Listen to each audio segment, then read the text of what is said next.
everybody, welcome back to another episode of Early Childhood Chats. Andy Rozak joining you as always. And thrilled to welcome today's guest, Dr. Robert Gundling, over 50 years in the early childhood industry here. A wealth of knowledge. Had the opportunity to get to know Robert several times in the past decade, and I've always had a really enjoyable conversation with him. He's got some really unique insights, which we'll dive into here today. He is the founder, CEO of Sense of Wonder, and also a former president of the DC Association for the Education of Young Children.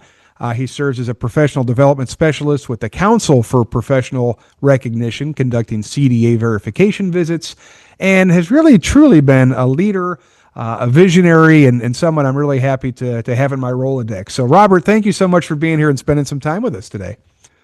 Well, Andy, thank you. I really appreciate the opportunity being with you. And the time that I've known you, you are passionate and committed about what you do, and I've always appreciated also your support with the Head Start conference. Well, absolutely. We've always had jam-packed sessions, so I'm excited to capture some of this today. I want to dive in and think about over 50 years of experience. Can you take us back to kind of your younger days? What inspired you initially to get into this field? And then, of course, why did you stay in the field? It's something we don't see all that often, right? Well, so I'm assuming a percentage of the audience, if not all, are Head Start. My junior year as an undergraduate in 1977, I was invited to volunteer in a Head Start. That's when it was a summer pilot. So it was the beginning of Head Start. And I did a home visit because that was the time when Head Start did everything. You transported children to the doctor, the dentist. It was social services.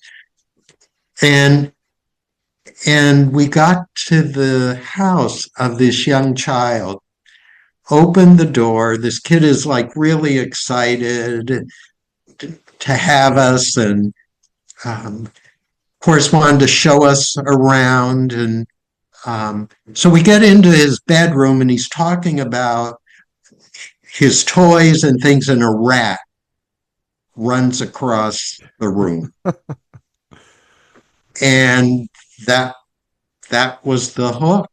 I thought, this is wrong. This is really wrong. This child is 3 years old and lives in conditions in the United States where there's a hole to the outside on the left and right side of his bedroom. It's not how I grew up, and that's not how any child should grow up. And the rest is history. I mean, the very early roots are that as a young child, I was the one who taught everybody in the neighborhood how to ride a bike, and I enjoyed doing it. And I thought, I think I found what I want to do. And yeah, things fell into place, and I started. I tell some people that there was no early childhood education system. So the only early childhood programs when I started were public kindergartens and private nursery schools. So I was there in the beginning days when it all got rolled out. And I was the first male hired in the state of Pennsylvania to teach kindergarten in a public school. And with a rebel principal, and I just fell in love with the work. And I mean, the superintendent said I was the most revolutionary thing to happen in the community. People thought I was the odd person. I couldn't figure out why when it was back to school night, it was standing room only in my room, and in the other classrooms, they were hunting families down until somebody pulled me in aside and said, "Don't you realize they have a lottery for how many days you're going to survive with 5-year-olds? Because they think you're crazy, because only a man who's crazy would choose a career with young children." And it really began my journey. I mean, I don't know that it was intentional, but I did make a decision that it was the right thing to do. I'm grateful to God that I had the good sense to realize that working with young children was the solution to breaking the cycle of poverty, of crime. It Yeah, I'll give you one more, Andy, and I apologize. I have the stories I tell I people. love the stories. Like, They're great. um, so in my kindergarten classroom, I had a little boy, Willie, and this is 53 years ago. This is how it sticks. Little boy, Willie. And 3 days a week, he'd come into my classroom hungover. Um, and um, and of course, I contacted the father, and he came in, and of course, he was scared. And I said to him, "Please understand, I want to have a conversation. I'm not here to take your son away, or I'm not here to um, penalize you. You're a father doing the best you can." And I'm really impressed because it was the first low income housing development where I taught. And he said to me, "Look, I'm not proud of it, but I don't have a wife, and the only thing in the refrigerator is beer and cheese. And that's what my son has to eat." Well, anyway, 2 days later, on the front of the newspaper, there's a picture of the father being hauled out of the house in jail, and this child standing there in the picture. Oh my goodness. Um, and that started my journey for advocacy. I wrote a letter to the publisher, and I said, "How low do you go? Such an immoral." I mean, the basic thrust of my message was how immoral are you willing to go that you're going to take a 5-year-old child and plaster him to sell your papers by putting his picture on your front page with his father? Publisher of the newspaper called me. He apologized profusely, like Dr. Gundling. Well, then it was Mr. Gundling. I'm really sorry, and I didn't realize the what I was doing until I got your letter, and we became really good friends. Wow. So that's and okay. The third one was I went to an NAEYC conference, like my third year of teaching. At that time, NAEYC would get between 15 and 20,000 people at the conference. And I remember just walking into the conference and thinking, my God, all these people do this work. This is amazing. I am where I need to be. And as they say, the rest is history. Wow. Well, gee, I can't imagine 15,000 people. That would be phenomenal. My Yeah. goodness. Well, think about kind of, 50 plus years. What have been kind of some of the big surprises or game changers that you've seen over the years? I often hear it, even today. And it's crazy to me that we don't really, a lot of people don't know or appreciate what early childhood education is. And I don't, I'd like to pick your brain a bit, like from the onset, from the inception. And certainly there was stuff happening before 50 years. I'm not naive, but really kind of the modern day early childhood system. What has been the missteps here? What have we done in terms of not getting the message out? Why do people still consider us as babysitters? Like what do you think really happened there? Is there a way that we could brand ourselves better? Is there a way to really talk about the importance of these early years in life so that investors, policymakers, decision makers can kind of see the value of this? I feel like in many ways we've kind of missed the marketing hook here about why what we do is so darn important. And I'm just curious of your reflections of, 50 years ago. Again, you were there at the forefront of a lot of this. Did we take some missteps, or how come our message hasn't really resonated in the way I think it should? So I think, Andy, it's about going to the beginning. And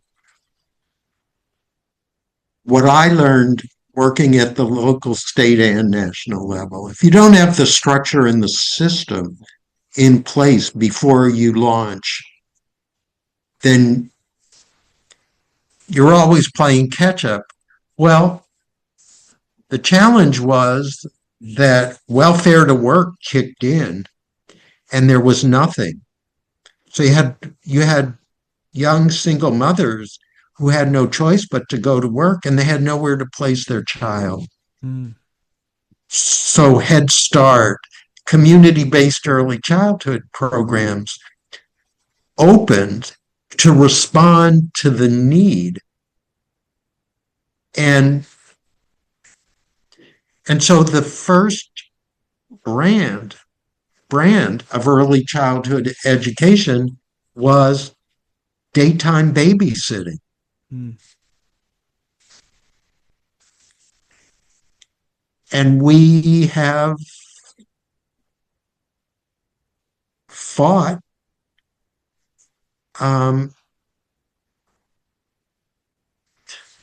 to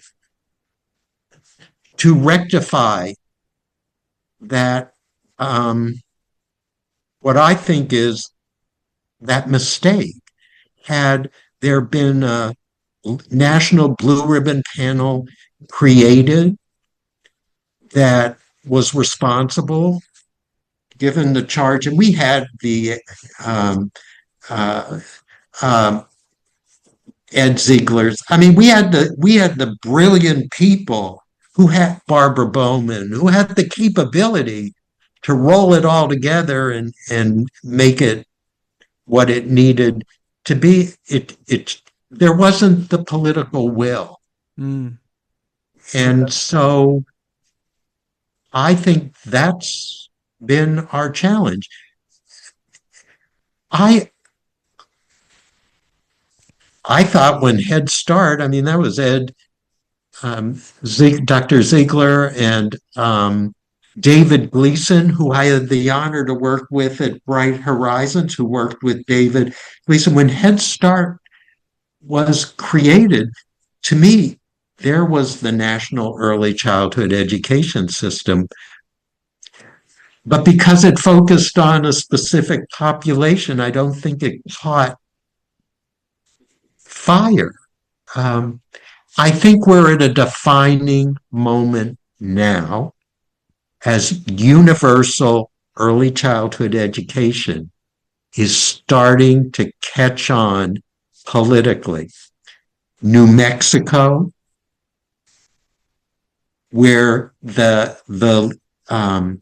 head of early childhood education is the former assistant superintendent of early childhood in DC. Yeah. Home of universal pre-K with, to me, a political genius. Vincent Gray, former Mayor Vincent Gray, who taught me, because I had the good fortune with Barbara Camara, Marie Sykes in DC to work with Vince, that when you got somebody at the top who's influential, mayor, governor, and they make early childhood education a priority in their administration, when that window opens, you push it as far open as you can and you go for it. And I see that being replicated. You have the governor of New Mexico who made it her signature project, created a cabinet level position, and here they are. Living in Virginia, same thing happened with former Governor Ralph Northam, pediatrician, knew the value of early childhood education, made it his signature project, brought Jenna Conway in from one of the southern states. She created this, I think, amazing statewide plan to transition early childhood education in this state from down in the dumps to now it's gaining respect as one of the up and coming in the top, I think, five. And and you get it in law. In DC, we fought really hard, and so pre-K, universal pre-K, led by Vincent Gray, became law in DC. Because again, what I learned, if you get it in law, it is extremely hard to undo it. That's why when there was the talk with this current administration that Head Start's going away, I thought, yeah, right. Head Start's in law, and it's a dedicated funding stream. And when I was in DC, I'd go to the meetings with members of Congress and their staff, and they would all of them together would say, we want you to know, here's the good news about all of you. And that is, there are only about 3 issues that Republicans and Democrats agree on. True. And early childhood education is one of them. And so, long story short and around of it is, we have not created the structure in the system. And the leadership to champion it. We were really close, I think, when NAEYC launched Power to the Profession. And I was in the room when the day of the launch, and there sat, I believe it was the 15 national organizations that were responsible for leading that project. And they talked about when they first came together, like, we never played in the sandbox together. This was tough work. Because you had the National Association of Elementary School Principals and the National Association for Family Child Care, NAEYC. I mean, they were all there, the council, and they were all there. But they were unified in, this is it. We've got it. And this is where we need to go, which I absolutely think is a solution. And then the pandemic hits and it all falls apart. That's the issue. And I raised that when I was in DC as an advocate. We have these false starts. So, Andy, so we haven't gotten the traction. So we have really good people doing really good work and not feeling good about it. And that's painful to me. So in Virginia, if you receive any type of government funding, you have to have an internal and external class observation, and that's statewide. It's very exciting because the data that's coming out and this data-driven work at the Virginia Department of Education is exciting. There's another significant move. When more and more of the states moved early childhood education into the Department of Education, because I was at the Pennsylvania Department of Education over 20 years ago when that actually occurred. And it makes a significant difference. Well, and it's certainly been a trend. I mean, Louisiana did it not too long ago. Virginia, as you mentioned, Maryland, it's been there for quite a while. I think the fear is always, there's fear of change, right? And certainly we're in the Department of Education now. They don't know who we are. They don't get what we do. We're not elementary school. We're not middle school. Like there's always this fear that's kind of, are you going to have the right leadership that understands that early childhood, like 3-year-old is not just a little 6-year-old or something like that, I guess. But as you mentioned, It's getting the seat, Andy, it's the courage to get the seat at the table. And yeah, if the chair isn't there, you bring the chair in yourself. Believe me, I walked into many a meeting and felt like this big, but I knew I had to be there because I knew my why. yeah, Because I knew that if I wasn't there, then the rat going across the floor of a 3-year-old wouldn't change. And who am I to be so afraid when these younger children are so resilient and deal with challenges that often most people aren't even aware of it. So I got in with the Chamber of Commerce. Yeah, I mean, what was it? Right before I left DC, I don't know how many people know. And again, I think a challenge is that because we don't have the full funding that we need to do it right, I think that's the answer. yeah. Just give us the money. We know how to handle. We're not children.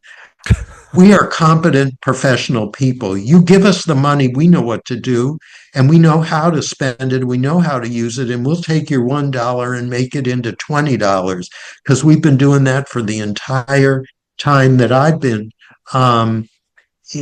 in this field. The U.S. Chamber of Commerce had convened a meeting focused on early childhood education. And of course, the advocate in me, I email the guy who's in charge and I say, let's have a conversation. And I said to him, now, what I want to understand is tell me your plan for sustainability. You got everybody excited. You brought the business community in with the early childhood community. Give it to me straight. At my age, just give me truth. I can handle it. Was this a one-day event for cheerleading, or do you have a comprehensive plan for sustainability? It was a young guy. I mean, he kind of looked at me. Hey, Dr. Gundling. Whoa, where did you come from? Slow down. Well, Yeah, I but mean, it's an interesting question you bring up, and it's really, and look, I'm totally on board with you. I think now is the time for big, bold proclamations. You can't say we have workforce challenges, but not have a profession. So you need that profession to wrap around the whole entire system here to get professionals with professional pay and everything else. The challenge has always been, and I'd be curious to get your take on DC, and maybe you can explain a bit about some of the supplemental funding and whatnot DC has done over the years. But is this a government funded thing like a Head Start? Is this a private sector thing like traditional kind of center based childcare? Like ultimately, who's going to hold the bag on this? And that seems to be the fund. Everyone agrees it's good. Everyone agrees we need quality. Everyone agrees there's not enough access. But then the conversations kind of just keep repeating themselves and not much forward momentum, which is frustrating, I think. well, in my opinion, or my beliefs, professional thought is one of our national organizations, I believe, needs to step up and be the leader Yeah. and do what NAEYC did, convene everyone else and show leadership, become unified. Because we had a council member in DC. He is a lawyer. And so, I mean, guy was sarcastic as could be. He'd tear you down, rip you up, and everything else like that. Who was it? It wasn't my former guy from Ward 6, was it? The Bricky Awards guy? What the heck is his name now? I'm blanking on it. Anyway, I Well, it lived was in DC David for almost 20 Catania. years, so I definitely have seen some of the folks come and go from there. Well, Andy, it was David Catania. Ah, okay, yes, yes. He was one of the Okay, smart so alecs. so I was one of the individuals who founded the DC Early Learning. Well, I didn't found it. I was on the first board of the DC Early Learning Collaborative, and we would meet with councilmen. So anyway, we were at a meeting with Catania, and he said, "Look, I don't have a lot of time for you people, but what I want to do is I want to tell you what your problem is. Go home and solve the problem, and then make an appointment, and we can have a conversation." He said, "The problem is that you folks aren't unified. See, you'll come and you'll give me what you want, and then the Head Start Association will come in and they'll give me something else. I don't have time to figure out for all of you who's the one that I ought to trust and I ought to believe. So that's the way it is." And I think to your point earlier, I mean, look, if you're going to say Head Start is the national model, that's the best quality, that's the best system, that's the best whole encompassing, working with families, working with communities, working with the children, then that should be the model. And everyone, regardless of income, should be allowed to participate in that model. I think that solves the issue pretty darn quickly, but good luck getting that to happen, right? I mean, well, it's got to be more than luck, Andy. The National Head Start Association, in my experience, is a strong organization. They've got good people there, and I would wonder whether the capacity's there. I've never worked there. I was only there once when I was in DC. But you say make it available to everyone. Well, to me, it's take Head Start to scale.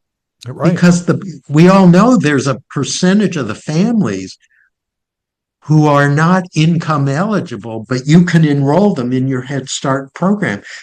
Again, I think Dr. Ziegler and the framers of Head Start saw the big picture.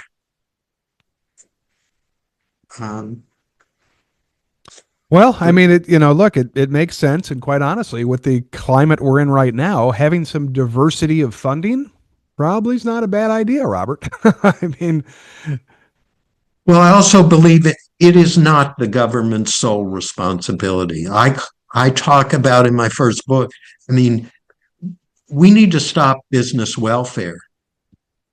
We are subsidizing businesses. Yeah. Hospitality is the number one business in our nation's capital, Washington, D.C. They rely on individuals who've immigrated and individuals from the more under-resourced communities to do the cleaning of the rooms every day and routine jobs. And they're the children that are in the subsidy and Head Start program.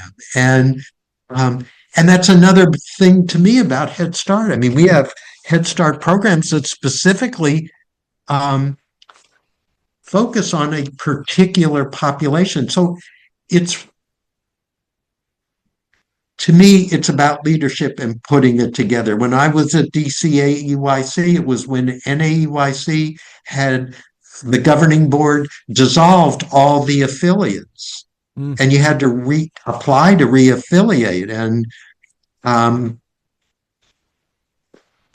for anyone who knows the Maurice Sykes, who was a mentor of mine and I miss terribly, Maurice pulled me aside and he said, "Robert, look, this isn't an easy deal to pull off, but you got to do it because we got to have an NAEYC affiliate in the nation's capital. And I'll do you a favor. I could charge big bucks, but I'll volunteer to be your mentor." And sure enough, I knew what I wanted. I knew what the vision was. Rian Evan Alvin, the executive director at NAEYC at the time, had put together the structure and the system was there, and it transformed the affiliate structure for NAEYC, and it was so much stronger. It was painful to make it happen. And to me, that's a challenge in this. thought currently, being a consultant now and working and coaching and supporting, mentoring younger people, is we like comfort, and but will rise to the occasion of a crisis. So in comes the pandemic. What do we see? Well, to me, what we saw was, if it weren't for family child care educators, Head Start programs, some community-based programs, this country couldn't have gotten through it. Yeah. But what did we do with the success? Now, I have had the good fortune to work with the National Association of Family Child Care. And folks, please know I'm not name dropping to impress you. I have high regard and respect for anyone that I mention, because I'm not an easy person to impress.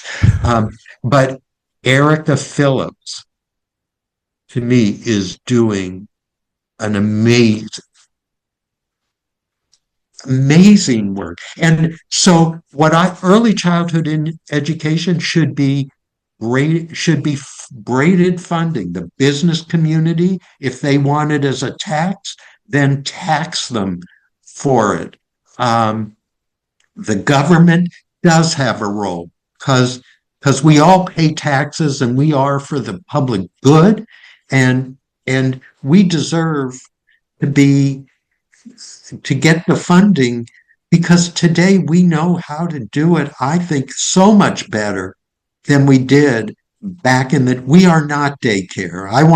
One of the goals I had as president of DC AEYC that didn't materialize was, I wanted to create a big bonfire at the Potomac, and everybody bring a poster with daycare on it, and then we burn it. And, like, the word's gone, it's in the ashes. And so I think, as I said, more so now than ever, the pieces, from my perspective, they're there. Yeah. And, as you meant, I've been going on, indeed, thinking about, Head Start is national. We've got the regional model. We've got the local, and we've got the national. But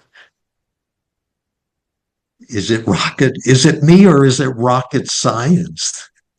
There it is, folks. Well, it's also been interesting, and by the way, New Mexico, amazing work that they're doing. They're actually on the podcast here, so if you're interested in learning more, check out that episode as well. Had a chance to sit down with the governor's office, which we appreciate. And then DC, that years ago they passed the Early Childhood Educator Pay Equity Act, which essentially was a bonus, right? And if you had a bachelor's degree, you could get up to $75,000 in a year. So it was a local initiative that was meant to help increase salaries, increase recruitment, retention, really start to pay early childhood equal to what our colleagues in the elementary, middle, and high schools make. And I think it was a really good success. Now, it's had funding challenges. Anything with the government where you have to allocate funds, obviously, that has to be reauthorized. And over the years, it's been challenging, but very successful program by all regards. Funded initially by the Bainham Family Foundation. Oh, interesting. I didn't realize that was the history. Private money. Wow. Okay. And what the foundation recognized, B.B. Otero was part of it. Marika is now there. Was that you had to build the advocacy infrastructure first. Yeah. And that's exactly what they funded, was to create. It's called Under 3 Coalition. Created a coalition, provided the funding that was necessary to get the coalition launched. It was tough in the beginning. I was there in the beginning days, because we all sat, and in this field, you go in like you're at the Coliseum, and everybody's fighting for their piece of the money. And then eventually we began to become more unified, because we began to see successes in learning how to work together and resolve differences. And so today it's DC Action for Children leads it. And to me, as far as pay equity, that came out of City Council. The chair was behind it. But again, we had a champion. We have Council Member Robert White. And I had the good fortune, I was president of DC AEYC at the time. I helped his staff. Well, they helped me learn. We work together. I think that's a secret about early childhood education. We don't compete with each other. Come on. When somebody's throwing breadcrumbs, you don't compete. You collaborate because you want to make more of it. This is a field of relationships and collaboration. And so I assisted in writing. DC does have in law universal early childhood education, just haven't yet figured out how to get the funding. It had some traction. At the beginning, there was, if I remember correctly, there was money allocated from the off betting gambling. And then the early childhood community, oh God, can we take money from people who gamble? And again, it was the courage of a few of us as leaders said, look, I don't care where the money comes from. What really matters is we demonstrate we know how to use the money appropriately. I was at the hearing where we were pretty close. The DC Office of Tax and Revenue was there to come up with a tax system for the business community where they would pay a tax. And and I think that philanthropy is interested. I mean, the traction with NAFCC comes from Jeff McKenzie, Jeff Bezos' wife. Again, she gave the money to NAFCC. What happens? The accreditation system gets updated, and it gets, it's got the money to make it happen. Well, and I'm so glad that the NAFCC, National Association of Family Child Care, I mean, they struggled there for a couple of years. It seemed like every other week they had a new executive director, and I'm so happy it stabilized. I was at their conference in St. Louis not too long ago. I'll be at the one in Chicago coming up. It's a very important piece of our early childhood fabric, and a lot of times it gets overlooked or not respected or appreciated nearly as much as it needs to be. And in many communities, it is the only game in town. And if that goes away, boy, oh boy, you talk about a childcare desert. Well, that certainly becomes the case. So very excited to see them get some good. Right, Andy. And to me, we got to have the mentality. It can't go away. No, it can't. It's essential. And I do want to mention, I've heard, well, I know from one of my colleagues in Maryland, where they have a blueprint for early childhood education document that Governor Moore is on board, and there's work going on in their legislature about universal early childhood in Maryland. So to me, if that kicks in, then you've got DC, Maryland, and Virginia all in that region. Yeah. And maybe in New York too, coming soon with the new mayor and everything else that's going on up there. Who knows what New York as city has been starting to grab a lot of the 4 and 5-year-olds over the last several years, as you know. So is this going to be even more amplified as we get new leadership in the mayor's office in New York? And Vincent Gray was one of the consultants to New York.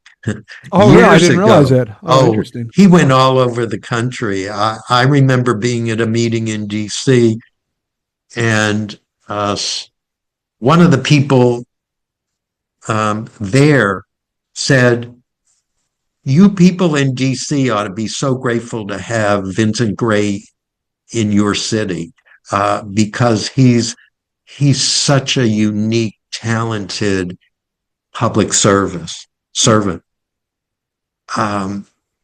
So hold on to him for as long. And of course, he came out of social services and the Department of Social Services. Well, the challenging thing is going to be, and we see this in New York and California and some other places, of course, but as you get more systems interested in the 4 and 5 year olds, you still got, especially when you think about Head Start, you've got a federally funded program there. And look, there's only so many 4 and 5 year olds to go around. So if you've got a school system now that's gobbling up all the 4 and 5 year olds, now the Head Starts are going to get under enrolled. And then, of course, alarm bells are going to start going off that, hey, you're under enrolled, blah, blah, blah. What are you doing about it? So I just think back to kind of what you just said a minute ago. The partnerships here are just so important to this. Like, you've got a workforce already dealing with 4 and 5 year olds. You've got infrastructure, you've got classroom furniture, you've got curriculum, you've got all this stuff in place. But there needs to be a conversation here about kind of what does this look like and what's the most appropriate place for the kids to get this kind of education. Because it's not necessarily just, and I know you've got, a lot of experience in school systems and everything else. You can't necessarily just drag and drop a 3-year-old, 4-year-old, 5-year-old into an elementary school and think it's okay. Teachers are teachers. Like, that's not necessarily true when we think about the earliest years. Andy, that's about the system. If everybody gets the funding they need, I don't care if the 3s and 4s go. Because what I know is from work in DC, where I led the early childhood program for DC government, and the United Planning Organization, one of the older Head Start grantees, Dana Jones. I mean, when Universal Pre-K was moving along, he went to the office. I was there. I mean, he went to the office of Head Start in DC, and he said, "Look, here's what I want to do. I want to renegotiate.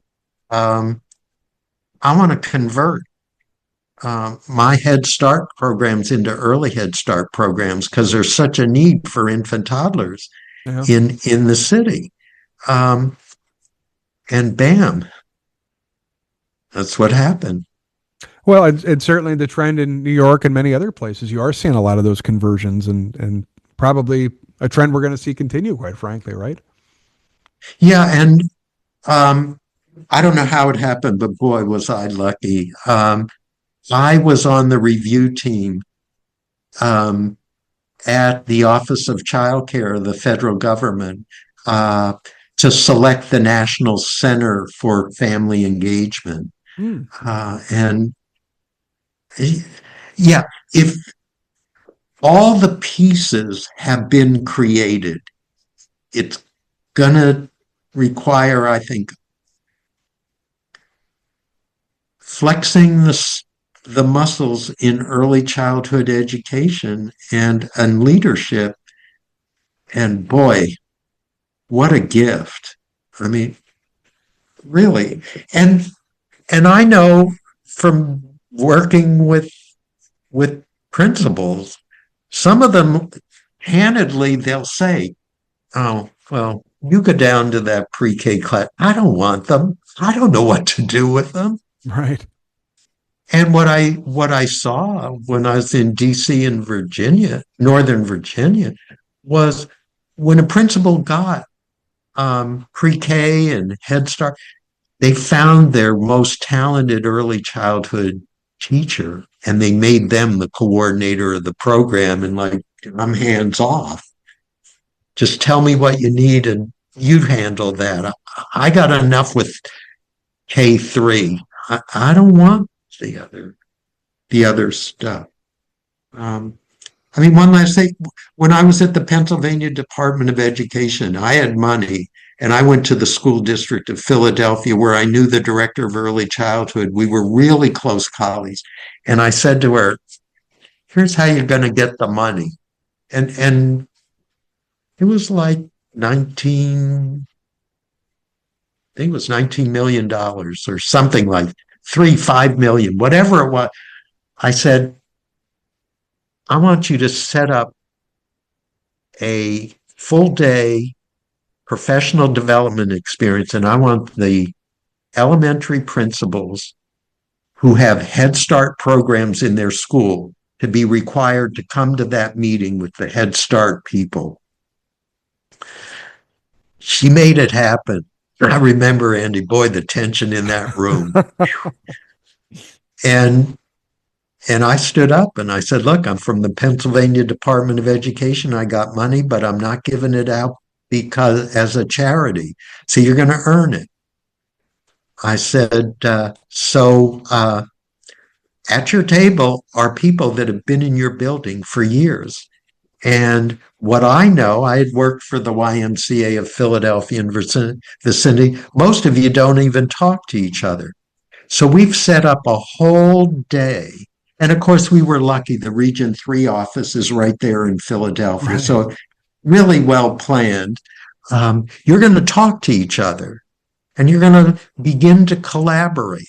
And I rarely do this, folks, but I am now. So you can, send me back to Harrisburg and you can all say what you want about me. But here's the deal. You're going to talk to each other and you're going to continue the conversation, and we'll provide the funding for that to happen. Well, the end of the day, Cassandra and I were standing there, and these principals are coming up and they're saying, how do we ever thank you? They're smart people. Wow, they know a lot. They know their stuff. We never realized what we had. And if it weren't for you doing what you did, we never would. And we want you to know how grateful we are that you did it. And I don't know whether it's stuck today, but for the remainder of my time at the Department of Ed, it was just beautiful to watch. I mean, of course, I got invited into the elementary schools, and the collaboration was amazing. Well, sometimes that carrot or that stick is needed to get that kind of conversation going, right? And it has been shocking, in all the years I've been working across the country with different programs. But it's just the connections you think would exist, they don't. And it kind of shocked me at first. Now it's kind of commonplace, but it's many times you'll have an early childhood program on the campus of you pick it, church, a school, whatever, synagogue, and the leadership doesn't even know each other. It's just shocking to me. But like, again, I've seen it so many times. It's almost commonplace now. So kudos to the programs that are bridging those gaps and, making that coffee connection. And again, connections take work and everybody's got turnover. And that was one thing I did want to bring up with you about kind of workforce recruitment, resiliency, retention. Certainly the workforce issues have become, some people would say, monumental in early childhood. As you've already kind of referenced, in some cases, we don't do ourselves favors where maybe we could be doing ourselves some favors. But you've also experienced other interesting challenges as one of the few men working in the industry, kind of that experience. And you alluded to it a little bit earlier about, your earliest days. What do you think in terms of all these workforce issues? Is this something that's solvable? Is this going to continue to kind of cripple our profession? Or what do you see going forward with this stuff? Well, I'm a leader, so I see challenges as opportunity, and I live for solution. Yes, there's a solution, but it's going to take a commitment to stay in it till victory is won. I want to be respectful of time. In a nutshell, respect the staff, advocate for the staff,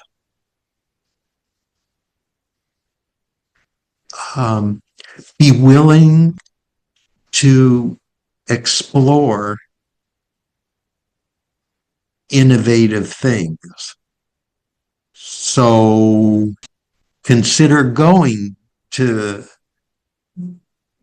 the Department of human services where there the TANF program exists, and create a program. Well, the council get funding for CDA, write a grant, collaborate and write a grant. It's also about I was on the board of a shared service organization in Northern Virginia. Create a shared service organization, go after the grant, get the money, start an apprentice program, and support people who you wouldn't think would be qualified, but they're more than qualified. And that's my belief. I've had the really good, fortune to work with organizations several years ago in Maryland where the membership was highly diverse. So let me wrap it up with this, Andy. Yeah, sure. Again, here's the power. So I'm facilitating a session on, I don't know, family engagement or something. And I'm not getting anybody in the audience to have a conversation with me. And for me, that's where the difference is made. You got to have the conversation, in my opinion. Okay. Well, anyway, I told you I speak truth. So I said to the people, look, this is too hard for me. I don't know what I'm doing wrong. So we're here virtually, but if we were in person, I'd ask you to do the same thing. And it is, tell me what I'm doing wrong. How come you don't trust? How come you don't feel comfortable talking with me? One woman, that's what I mean, courage. She said, Dr. Gundling, it's not you, it's me. I said, please tell me more, and I appreciate that you now have courage to speak. And this is a woman, immigrated to the United States.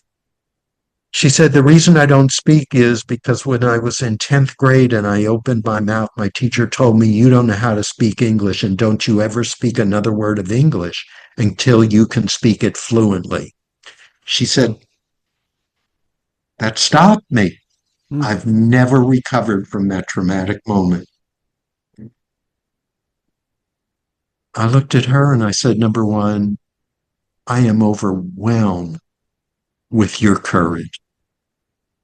And I am extremely grateful. And that's, you got to be authentic, that you had the courage to educate me and heighten my awareness of something I never have bumped into yet. And I want you to know, going forward, you can speak to me in your home language, because that's fair. But if you got a thought or you have something to share that'll benefit this conversation in this group, I want to hear from you. I mean, there were tears in her eyes. Wow. Like, whoa. And so I think one, and then two, which, yes, is very much a part of me, and being a beginning member of DC Men in Early Childhood Education, which again is receiving some funding from Bain Family Foundation. Go look at the foundation and Marika Cox, the work of the We Vision, where they've invested their money and their system respects practitioners. So they don't convene who you are and what your name is and how big you are. They get the people doing the work in the room and have the conversation. And so, men, I've mentored. I've been a mentor, a support for young men. I remember a young man actually worked in the U.S. House of Representatives early childhood program. and I know the director. And so I came in and had a conversation with, she had 4 men on her staff. And I remember the one young guy, he said, Dr. Gundling, I got to get out of here. I said, talk to me. What's going on? He said, I had a parent stalk me to the bathroom. They don't do that with the other teachers. And then interrogated me when I came out. I mean, yeah, it isn't pretty.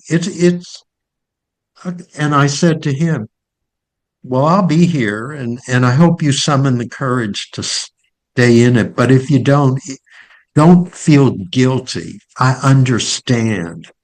It's a lot of, yeah, a lot of, that's heavy at your age to carry. But I am excited by the fact, I think it's called the Bond Academy in Maryland, something like that, where they convene a meeting every year about young men in early childhood education at Bowie State University.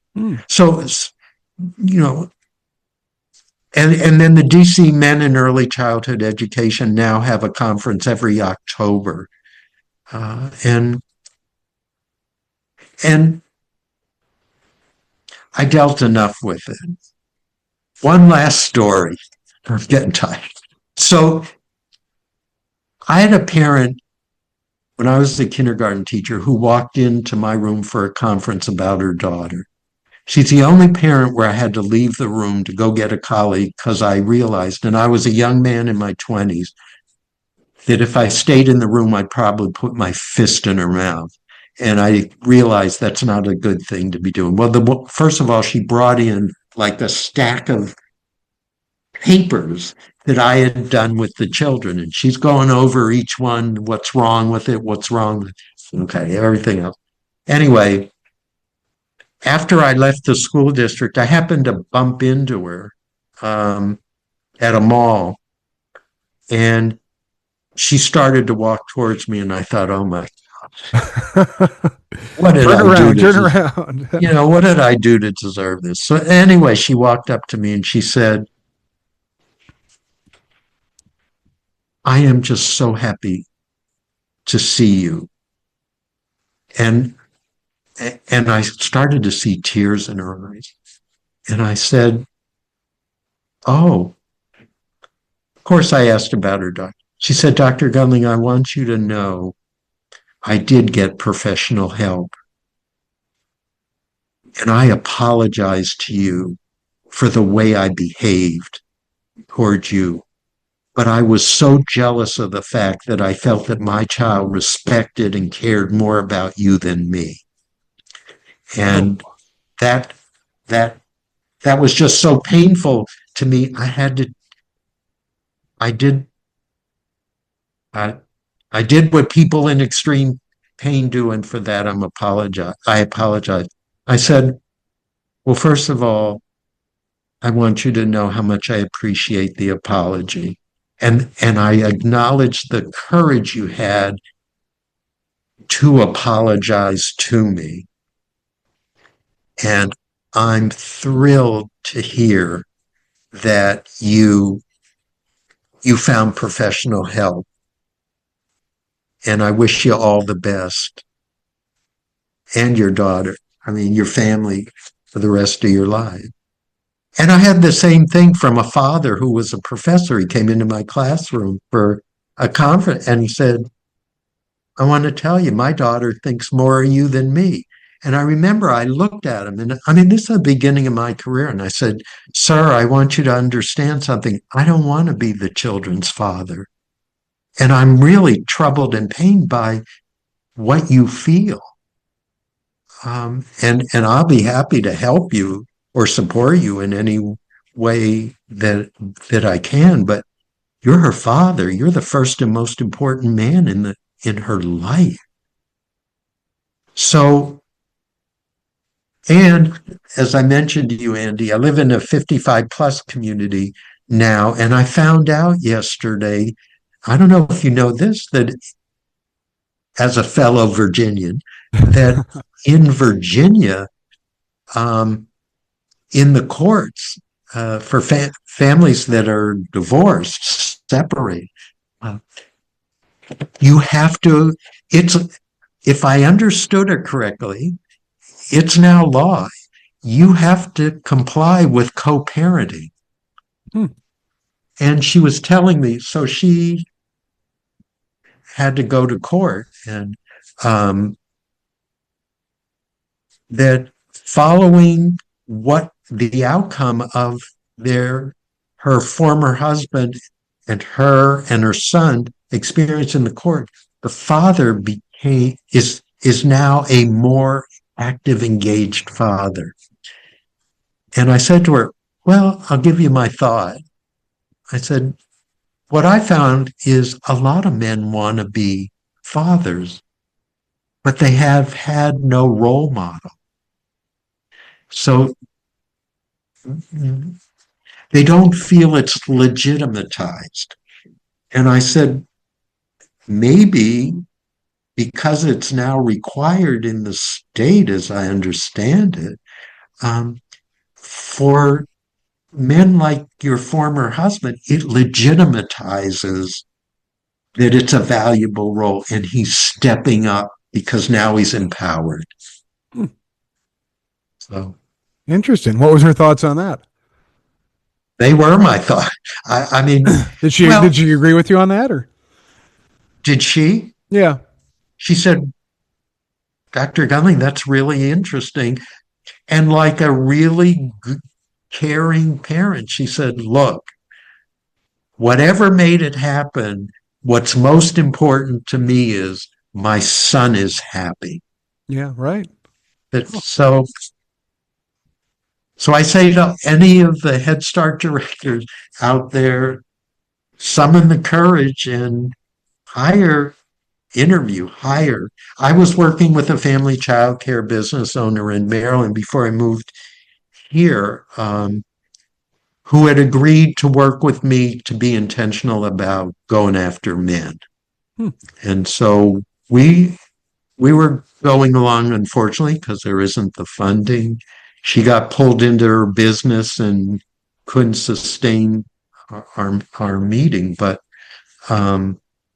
it's not, and I said that to her, look, this is going to be a 2 to 3 year at the least journey, because initially it's not going to be believed.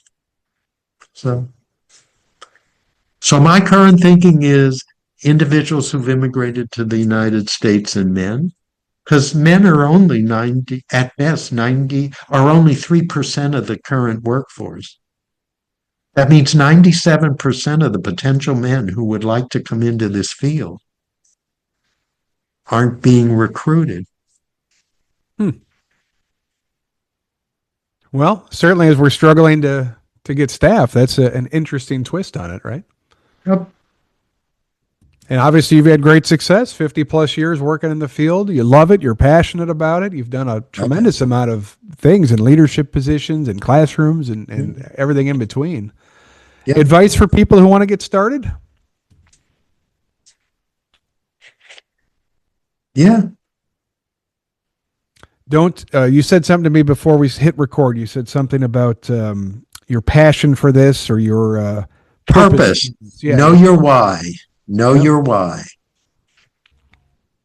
I like that. And don't, what did you say? Don't look at me to tell you your why or something like that. I thought that was kind of clever. Yep.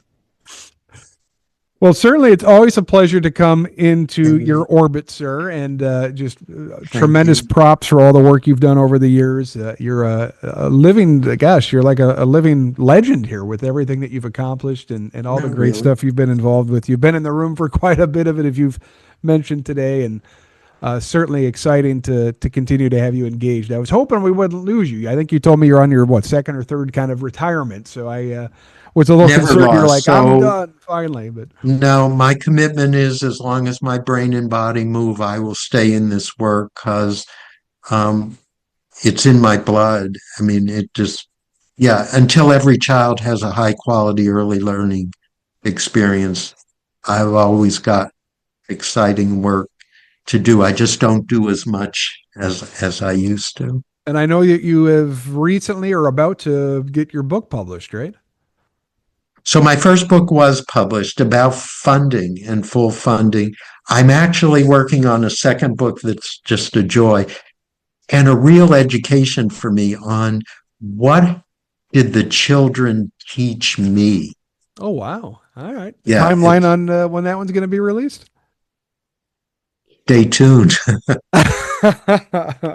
Right. Well, I certainly appreciate you taking time today, sir. It's great to see you. I hope to run into you out on the beach, I guess, in the future. But Please please do. say hi to everybody for us, and thank you for joining us today. I hope you enjoyed this episode as well, everybody listening at home. We don't get a chance to interview someone with 50 plus years of experience all that often. So I'm glad we could pull some of those great memories and some of those great historical moments and learn more about them today. And if folks want to stay in touch or folks want to reach out to you, what's the best way to get in touch with you nowadays? So I have a Facebook page called ECE Disruptors. That's appropriate. So you can join our Facebook. Don't be um, threatened by it's by invitation, but we you'll be okay. Yeah. Yeah. And Andy, you have I'll send you my contact information. Be happy to do that. And Okay, perfect. um, you're you're someone I respect and really appreciate so much. And if there's ever anything I can possibly do to support you, just let me know. Well, I appreciate that, sir. It's great to call you a colleague and a friend, and kudos for all your Absolutely. success over the years. And really enjoyed spending time with you today. So I guess we'll Likewise. wrap it up here and say thank you to everybody. Please stay tuned for some future editions of our early childhood chats. We've been really blessed and been putting them out every week or two. So if you enjoy the content, like, comment, subscribe, share with a friend. Review 5 stars only, though, right? 5 stars only. And until next time, this is Andy saying thank you very much for being here, and we'll catch you on the next podcast.